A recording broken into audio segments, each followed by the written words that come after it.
Hello दोस्तों, आज की इस वाली वीडियो में मैं आपके कुछ ऐसे बेसिक सवालों का जवाब लेके आया हूँ जो हर कैंडिडेट के मन में रहते हैं जो भी आईएएस या आईपीएस बनना चाहते हैं।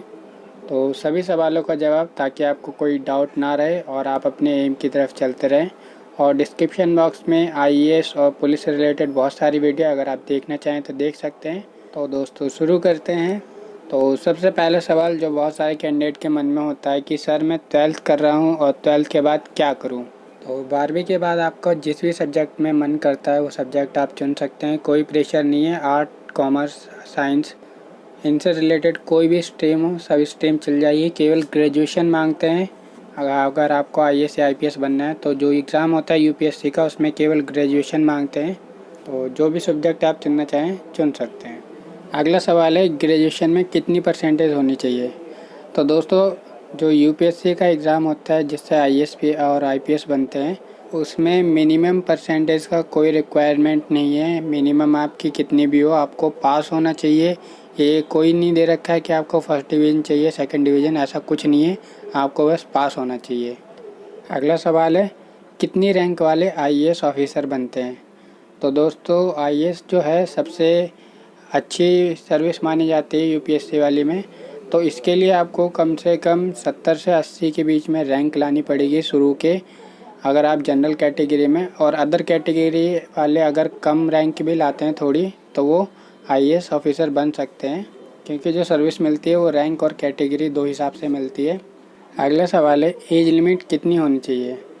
तो ये जो एग्ज़ाम होता है यूपीएससी का इसकी एज लिमिट जो है मिनिमम आपको 21 साल का होना चाहिए। और मैक्सिमम बताऊं जनरल कैटेगरी वाला 32 साल का होना चाहिए और 6 अटैम्प्ट दे सकता है ओवरऑल 32 साल तक। ओबीसी वाला 35 साल का होना चाहिए और 35 साल की एज तक 9 अटैम्प्ट दे सकता है मैक्सिमम। और एससी एसटी कैटेगरी वाला 37 साल का होना चाहिए और 37 साल तक जितने अटैम्प्ट वो देना चाहे दे सकता है, लेकिन केवल 37 साल तक। 37 साल के बाद वो अटैम्प्ट नहीं दे पाएगा। अगला सवाल है डीएम यानी कि डिस्ट्रिक्ट मजिस्ट्रेट कितने सालों में बनते हैं। तो जो भी यूपीएससी का एग्ज़ाम क्लियर करके आईएएस सर्विस चुनता है तो उसी स्टार्टिंग में एसडीएम बनाया जाता है और एसडीएम बनने के बाद वो 5 से 6 सालों में डीएम बन जाता है, यानी कि 5 से 6 सालों में वो जिलाधिकारी बन जाता है। और अगला सवाल है क्या ओपन या कॉरस्पॉन्डेंट से डिग्री वाले एग्ज़ाम दे सकते हैं। तो आपको मैं बता दूं कि अगर किसी ने ओपन से पढ़ाई की है, कॉरस्पॉन्डेंट से पढ़ाई की है तो वो एग्ज़ाम दे सकते हैं, लेकिन जो उनकी यूनिवर्सिटी है वो यूजीसी द्वारा मान्यता प्राप्त होनी चाहिए। यूजीसी का मतलब होता है university grant commission of India. तो इसके द्वारा जो मान्यता प्राप्त यूनिवर्सिटी होगी उसकी डिग्री मान्य होती है, जो भी ओपन से या कॉरस्पॉन्डेंट से करता है। ठीक है। अगला सवाल है क्या कोचिंग करना ज़रूरी है। तो दोस्तों आपको बता दूं आजकल टेक्नोलॉजी बहुत ज़्यादा बढ़ गई है। तो अगर आपके मन में आपने अगर ठान रखा है कि हाँ मेरे को क्लियर करना है और आपका एक ही गोल है, क्लियर गोल है, तो आपको कोचिंग की ज़रूरत नहीं है। आप नेट से सर्च करके इधर उधर से ढूंढ ढांड के अपना कंटेंट मजबूत कर सकते हैं, जानकारी ले सकते हैं और बिना कोचिंग के भी आप पहले अटेम्प्ट में क्लियर कर सकते हैं, आईएएस या आईपीएस बन सकते हैं ईजिली। लेकिन आपको बहुत हार्ड वर्क करना पड़ेगा। हार्ड वर्क तो ज़रूरी होता ही है। तो आपको अगर बिना कोचिंग के पढ़ना है तो अपना दिमाग लगाना पड़ेगा, स्मार्ट वर्क करना पड़ेगा, तब आप बिना कोचिंग के क्लियर कर सकते हैं। ये पॉसिबल है। अगला सवाल जो बहुत सारे लोग पूछते हैं कि क्या पहली बार में यूपीएससी क्रैक हो सकता है। तो इसका जवाब है हाँ, बिल्कुल पहले अटेम्प्ट में यूपीएससी क्लियर हो सकता है।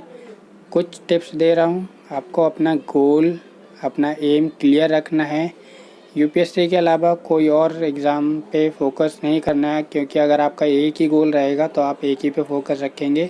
कई सारे एग्ज़ाम देंगे तो कई सारे एग्ज़ाम की तैयारी करनी पड़ेगी, तो मिक्सचर हो जाता है। तो गोल एक होना चाहिए। 12th के बाद से ही आप तैयारी शुरू कर दें या 12th में ही तैयारी शुरू कर दें। अपना गोल कई सालों से पहले से बना के रखें, तब आप क्लियर कर पाएंगे। कंटिन्यूटी स्टडी रखनी है, आपको कंटिन्यू पढ़ाई करनी है बिना गैप के। बहुत से लोग एक एक दो दो दिन का गैप कर देते हैं, ऐसा नहीं करना है। रिवीजन, टेस्ट सीरीज ये बहुत ज़्यादा ज़रूरी है जो भी लोग तैयारी करते हैं। और आपको ऑप्शनल सब्जेक्ट पे सबसे ज़्यादा फोकस करना है। तो कुछ इन सारी टिप्सों से आप पहले अटेम्प्ट में यूपीएससी क्रैक कर देंगे। तो जो भी सोच रहे हो आईएएस या आईपीएस बनने के लिए उन सभी को all the best. I hope आपके सवालों का जवाब दे दिया है। मिलते हैं नेक्स्ट वीडियो में। Thank you very much. Thanks for watching.